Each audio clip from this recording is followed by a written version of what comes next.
We are back here now on the GSMC Chip Shot Football Podcast to give some more love to the New England Patriots, talking some more about their offense and what to expect out of them, what to look for on offense, and how that could help Drake Maye in his first year in the NFL. But to start on that, to find some sort of positive that we can look towards to get Drake Maye to that superstar level, we have to look at the new offensive coordinator, Alex Van Pelt, for the New England Patriots. He was hired back in February from the Cleveland Browns, and once they hired him, there was no surprise as to why they signed Jacoby Brissett.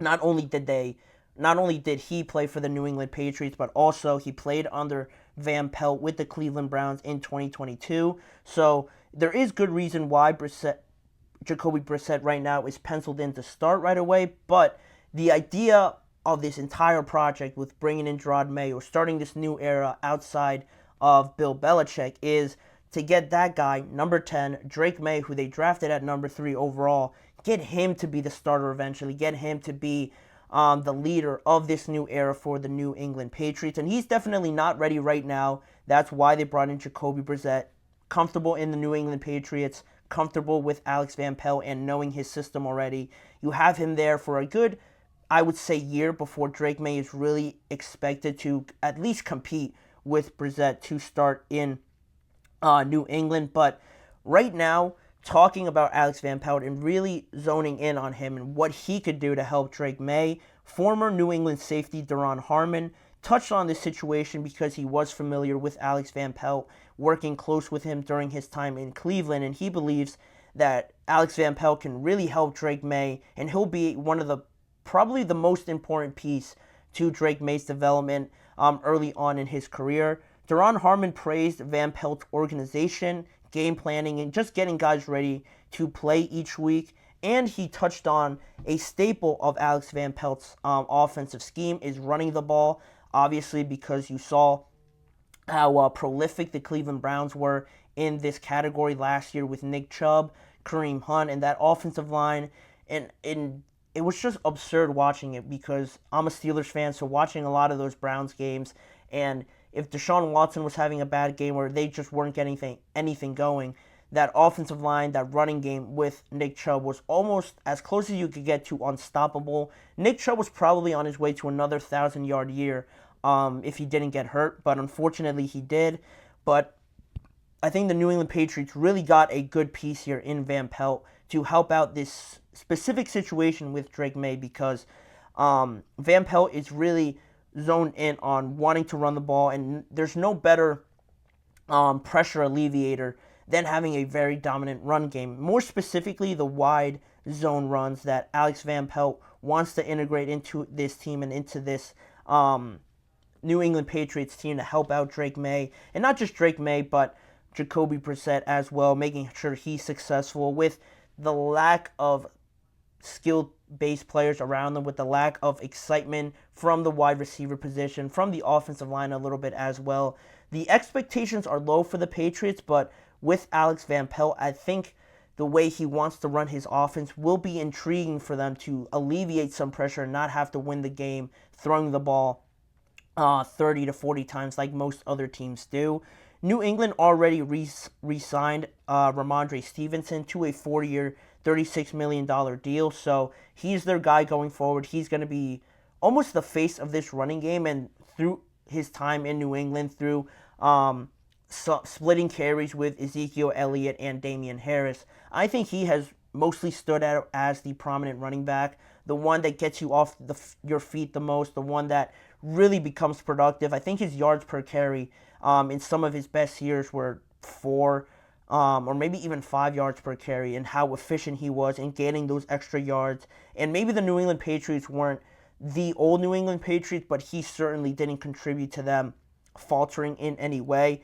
And off of the back of that, it flows right in line of that game plan to use the running game to help the young quarterbacks, this offense, and especially just the Patriots overall to not be so uptight a lot of games. If the passing game's not working, they always have that running game to lean back on, and slowing the game down, keeping it close to where you're not in a shootout and you don't have to rely on passing the ball, like I mentioned, having these superstar players all over the field, almost making it easy to throw the ball more so than not. But the Patriots are doing it a little bit of a different way, and it's almost similar to the Los Angeles Chargers by bringing up that point, with 2 or 3 teams in the AFC West, with the Chargers just being high-powered offenses and high-powered passing games. Like the Las Vegas Raiders have Devontae Adams, Jacoby Myers, Brock Bowers now, Michael Mayer as well. The quarterback's a little dodgy, but still a lot of pass-catching options that make them a dynamic offense. Then you obviously have the Chiefs.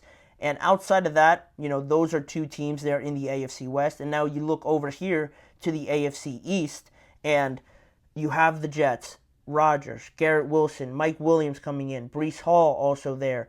High-powered, exciting pass-catching options. Then you look at the Buffalo Bills, Josh Allen, one of the best arms in the entire NFL, Keon Coleman. I'm forgetting the name. I mean, they brought in different guys. They have Dalton Kincaid there, Dawson Knox. They brought in Curtis Samuel. Some of these guys, still a high-powered offense with, I would probably say, more exciting, better options than what the Patriots have. So what do you do to sort of combat that and complement what you are working with? You go to the running game. And like the Los Angeles Chargers and what Jim Harbaugh is doing, they're doing it a little bit different than the rest of the teams in their division. They're building up the offensive line. They're trying to get an established running game with what he's bringing over from his Michigan days. Now Alex Van Pelt is charged with doing the same thing here in New England. And I think it's an exciting way of doing it. It's not so monotone where it's just high scoring, 28 to 35 games, over 30 points for each team. Those type of games, yeah, they're exciting here and there, but I don't know if it's just me. It probably is just me falling in this small category of fans, but I love seeing some good defensive games, some low-scoring games where the defenses are just locked in. They know what's coming, and you can't do anything to stop it. So it's a good way to combat that. Everybody always says styles make fights, and having such different approaches to the game in a way and still being close, I think makes for a more entertaining game, in my opinion. And Alex Van Pelt doing this with Drake Maye can only make him better. I don't think Drake Maye should start any earlier than November, in my opinion, this year at the earliest. But based on the state of the team, everyone is basically new at where they are with the Patriots. You got a new head coach, new offensive coordinator, new players coming in, a rookie quarterback also newly coming in as well. It feels like this year is just a feel-it-out year. They're probably not going to have a winning record, but next year, with everybody having a higher level of understanding of what this offense, what this defense, what this team, their identity is in general, I think then it should be a better environment for Drake Maye to come in and be that starter, with Alex Van Pelt having a whole new year of learning this system, really becoming comfortable and knowing it like the back of your hand.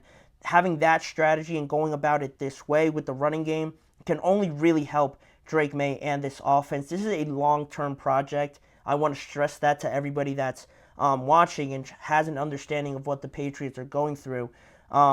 It's not going to be just a flip of one year to the next like the Houston Texans. That's very much an anomaly sort of a situation. Not very few teams ever have had that quick of a turnaround. You have to be very fortunate in that department, but it's not like this way can't work. The Patriots just have to do it a slower, more grinded way, and I think they're built for it. I love the addition of Alex Van Pelt. Drake Maye seems to be a very much a fan favorite in New England, so it's gonna take a while for sure. But with Ramondre Stevenson there as their premier back, and through these years, these next 2 to 3 years, if they could find a good pass-catching option, like I also think the Chargers should do, they're really going to be a team you don't want to face, if that makes sense. You don't want to face the team that wants to run it down your throat about 20-plus times a game. None of those games are fun for opposing defenses. They hurt. You're always sore after it,